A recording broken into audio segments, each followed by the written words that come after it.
Assalamualaikum warahmatullahi wabarakatuh. Materi kali ini pembahasannya yaitu mengenai analisis menghitung keuntungan investasi TNI.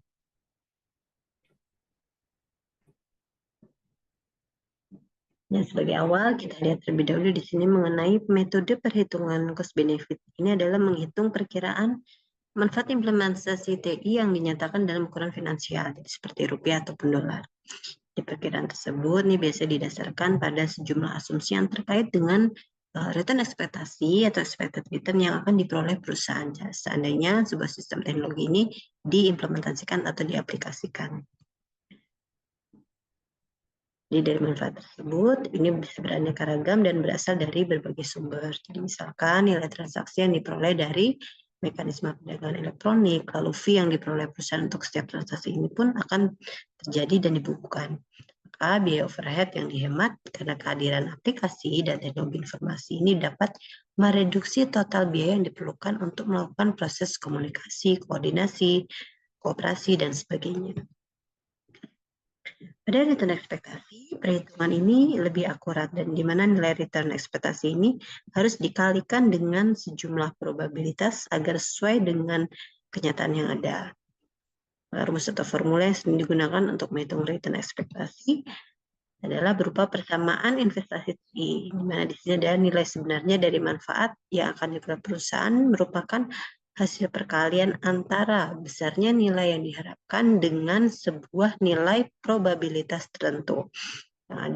Yang pada dasarnya ini merupakan persamaan dari investasi teknologi informasi.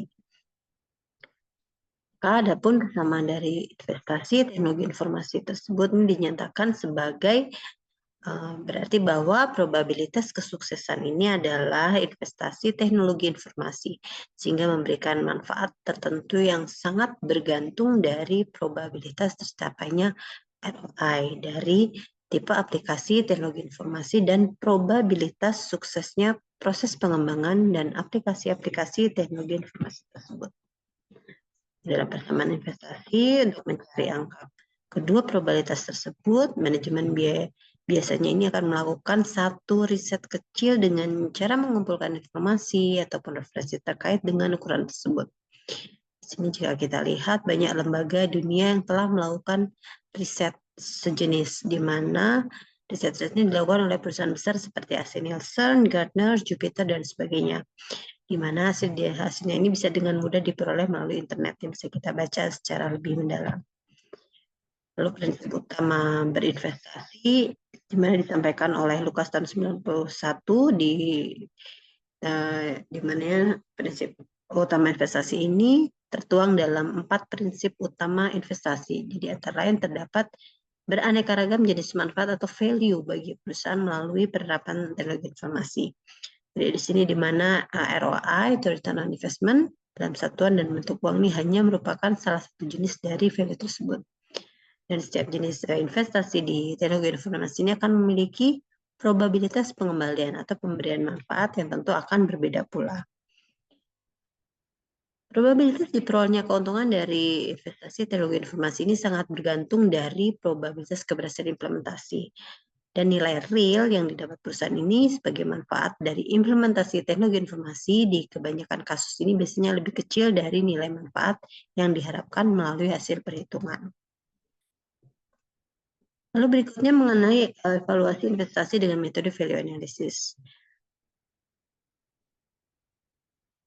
Di sini diperkenalkan oleh Kin pada tahun 1981 mengenai metode evaluasi investasi yang diberi nama value analysis, di mana Kin ini menggunakan metode value analysis ini untuk membantu para eksekutif dalam menilai tingkat manfaat dari implementasi aplikasi decision support system.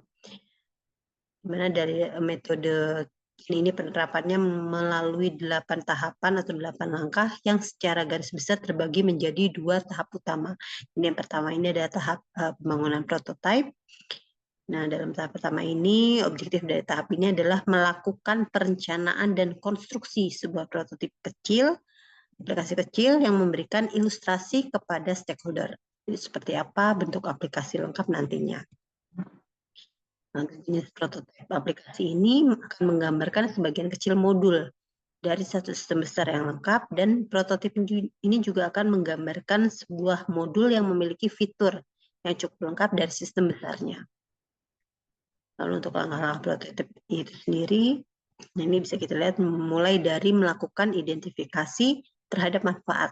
Jadi seperti apa yang diperlihatkan pada stakeholder, memperkirakan besarnya biaya maksimum yang sanggup dikeluarkan oleh perusahaan ataupun investor untuk membuat prototipe aplikasinya.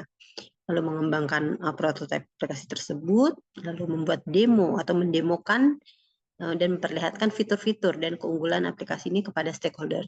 Jadi terutama mereka yang menggunakan atau memiliki kewenangan untuk memutuskan alokasi investasinya.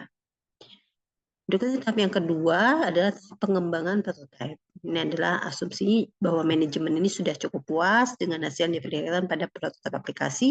Maka langkah berikutnya adalah menghitung perkiraan total biaya yang dibutuhkan untuk membangun keseluruhan sistem tersebut. Jadi yang perlu diperhatikan di sini adalah harus dihitung adalah keseluruhan biaya secara lengkap, total cost of ownership. Ini menyangkut biaya investasi, operasional, dan juga termasuk pemeliharaan sistem. Ya, demikian materi kita pada kesempatan ini. Terima kasih. Wassalamualaikum warahmatullahi wabarakatuh.